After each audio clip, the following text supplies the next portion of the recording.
Hello, everyone. Welcome to Thursday of Take 5. How's your week going? It's not quite over, but it almost is, isn't it? As we have our conversations through the book of James, I'm hoping the practical words of James are applying and affecting your life, even as you live and think and act throughout the week. That's my hope.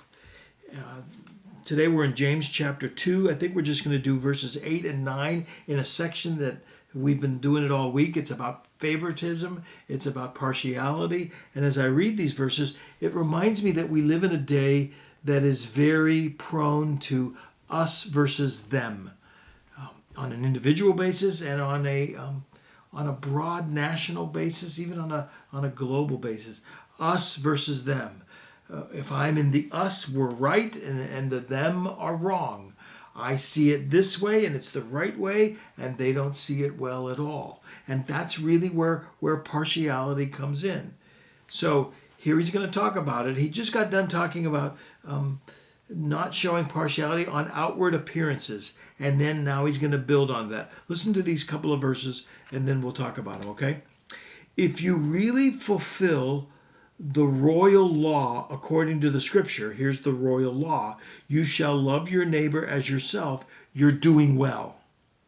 But if you show partiality, you are committing sin and are convicted by the law as transgressors. So again, he's dealing with us versus them. He's dealing with the idea of partiality, and he's bringing it up to a new level, basically saying, what law are you living by? He said, if you really fulfill the royal law, in some ways, I think he's thinking about in the Latin phrase, it would be the lex regia.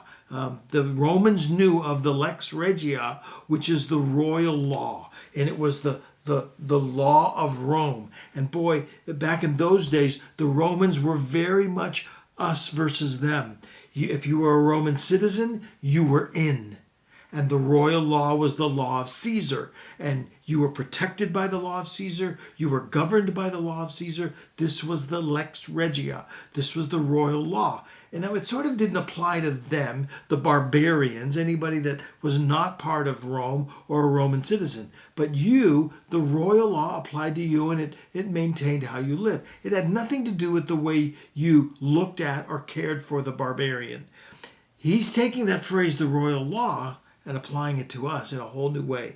If you fulfill the royal law according to the scripture, he says, not according to Caesar, but according to the scripture. And here's the royal law. You shall love your neighbor as yourself. That's the king's law, not Caesar's law. That's the king's law. Love your neighbor as yourself. The king is the source of the law, not Caesar, the scriptures, Christ himself. Love your neighbor as yourself. It is the source of the law, Christ is, but it's also the primary law, meaning this law, this royal law, love your neighbor as yourself, is meant to influence all of your other relationships. Love your neighbor as yourself. On Sunday, we talked a little bit about, the issue was racism, but we talked about two categories of people that the scriptures look at.